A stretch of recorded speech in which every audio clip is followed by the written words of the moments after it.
नमस्कार. श्री स्वामी समर्थ सर्वांना.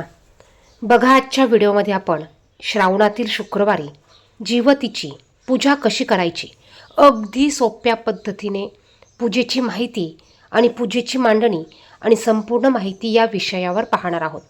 बघा, श्रावण महिन्यातील प्रत्येक शुक्रवारी आई मुलांसाठी, मुलांच्या रक्षणार्थ, मुलांचा संरक्षणार्थ, मुलांच्या उज्ज्वल भविष्यासाठी हे जीवतीचं व्रत करत असते. श्रावण महिन्यात जितके शुक्रवार येतील त्या शुक्रवारी आपल्याला ह्या जीवितीचा कागदाच्या फोटोची पूजा करायची असते. संपूर्ण दिवसभर उपवास करायचा आहे आणि संध्याकाळी पूजा झाल्यानंतर आपल्याला नैवेद्य दाखवून उपवास सोडायचा असतो. आता जीवती म्हणजे काय बघा, जो आपण नाग नरसोबाचा कागद आणतो तोच कागद आपल्याला आणायचा आहे. यामध्ये जीवती मातेचा फोटो आहे, मुलांचा फोटो आहे, ती तिच्या मुलांचं कसं संरक्षण करते याचं पूर्ण चित्र या फोटोमध्ये दिलेलं आहे. आपण हा कागद नागपंचमीला आणून पूजत असतो. कोणी भावाचा उपवास ज्या दिवशी असेल त्या दिवशी आणून या कागदाची पूजा करत असतात. परंतु नागपंचमीच्या अगोदर जर का शुक्रवार आला तर आपण ह्या शुक्रवारी ह्या जीवितीचा कागद विकत आणून त्याची आपल्याला घरी पूजा करायची आहे. आता हा कागद आणल्यानंतर हा कागद काही ठिकाणी भिंतीला चिटकवला जातो, देवघराच्या बाजूला भिंतीला चिटकवला जातो, किंवा तुम्ही तो कागद एका पुठ्ठ्याला लावू शकतात किंवा पॅडला तुम्ही लावू शकतात. एक मोठा व्हायचा जाड पुठ्ठा घ्या, यावर हा कागद तुम्ही चिटकवायचा आहे, म्हणजे तुम्हाला पूजा चांगली मांडता येईल. आणि पूजा झाल्यानंतर पुन्हा हा कागद तुम्ही बाजूला उचलून ठेवू शकतात. संपूर्ण दिवसभर उपवास करायचा असतो. यामध्ये उपवासाचे तुम्ही सर्व पदार्थ खाऊ शकतात. त्यानंतर आपल्याला ही पूजा सकाळी किंवा संध्याकाळी करायची आहे. सकाळी शक्य झाल्यास तुम्ही सकाळी देवपूजा झाल्यावर ही पूजेची मांडणी करू शकतात. ज्यांना सकाळी शक्य नाही त्यांनी दुपारी 4 वाजता ही पूजा केली तरी चालेल. आता हा कागद आणल्यानंतर आपल्याला पाटावर वस्त्र अंथरायचं आहे. अगोदर दिवा प्रज्वलित करायचा, दिव्याची पूजा करून घ्यायची. त्यानंतर गणपती बाप्पांची पूजा करायची. गणपती बाप्पांची मूर्ती असेल तर मूर्ती पूजेमध्ये ठेवा, मूर्ती नसेल तर सुपारी ठेवा.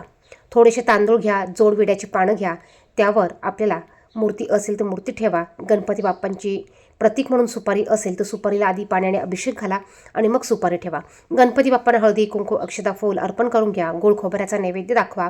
दुर्वा असतील तर दुर्वा अर्पण करून घ्या. त्यानंतर तुम्हाला कलश मांडायचा असेल तर तुम्ही मांडू शकतात, पण कलश शक्यतो मांडला जात नाही, त्यामुळे तुम्ही नुसतं ह्या चित्राची पूजा केली तरी चालेल. हे चित्र तुम्हाला पुठ्ठ्याला लावायचं आहे. तुमच्याकडे भिंतीला चिटकवण्याची परंपरा किंवा पद्धत असेल तर तुम्ही तसं करू शकता. या फोटोला तुम्हाला फुलांचा हार घ्यायचा, यामध्ये झेंडूची फुलं. त्याचप्रमाणे या दिवशी या फोटोला दुर्वा, आघाडा यांचा हार घातला जातो. कापसाची वस्त्रमाळ आपल्याला घालायची आहे. त्यानंतर फोटोमधील सर्व चित्रांना हळदी कुंकू आपल्याला लावून घ्यायचं आहे. अक्षदा अर्पण करायच्या, फुलं अर्पण करायची आहे. त्यानंतर आपल्याला एका ग्लासमध्ये एका लोट्यात पाणी भरून ठेवायचं आहे. नैवेद्य म्हणून, प्रसाद म्हणून एका वाटीत दूध साखर, खडीसाखर, फुटाणे, लाह्या. या पूजेमध्ये लाह्यांना देखील मान आहे. लाह्यांचा, फुटाण्यांचा नैवेद्य खास करून दाखविला जातो, किंवा खडीसाखरेचा तुम्ही नैवेद्य दाखविला तरी चालेल. यानंतर ह्या पूजेला नमस्कार करायचा. आपल्या मुलांची प्रगती होऊ दे, त्यांचं संरक्षण होऊ दे, त्यांच्या मागची इडापिडा जाऊ दे अशी प्रार्थना करायची आहे. आणि आपल्याला जीवती मातेची कथा वाचायची आहे. बघा, याची कथा देखील असते, ही कथा आपल्याला वाचायची आहे. त्यानंतर आपल्याला पूजा झाल्यानंतर आपल्याला तिन्हीसांची जी वेळ असते, तुम्ही सकाळी पूजा करणार असाल तर संध्याकाळी आपल्याला आपल्या घरात जी काही लहान मुलं असतील त्या लहान मुलांना ओवाळायचं असतं. पूजा झाल्यानंतर तुम्ही लहान मुलांना ओवाळायचं आहे. काही ठिकाणी पुरणाचे दिवे बनवून त्या दिव्यांनी ओवाळलं जातं. प्रत्येक शुक्रवारी पुरण घालून पुरणाचा नैवेद्य दाखवून ह्या दिव्यांनी मुलांना ओवाळलं जातं. परंतु तुम्हाला ते शक्य नसेल तर तुम्ही साधे दिवे बनवले तरी चालतील. 2, 5 या संख्येत दिवे बनवायचे आहे आणि ह्या दिव्यांनी मुलांना औक्षण करायचं आहे. जसं आपण एरवी औक्षण करतो त्याच पद्धतीने, त्याच नियमांनी आपल्याला ओवाळायचं आहे. आणि माझ्या मुलांचं रक्षण होऊ दे अशी प्रार्थना जीविती मातेला करायची आहे. प्रार्थना: हे जीवती माते, माझ्या मुलांना निरोगी आरोग्य, दीर्घायुष्य, सुख, समृद्धी आणि सद्बुद्धी प्रदान कर. त्यांच्यावर तुझी कृपा सदैव राहू दे. सर्व संकटांपासून त्यांचे रक्षण कर आणि त्यांचे जीवन आनंदी व मंगलमय कर.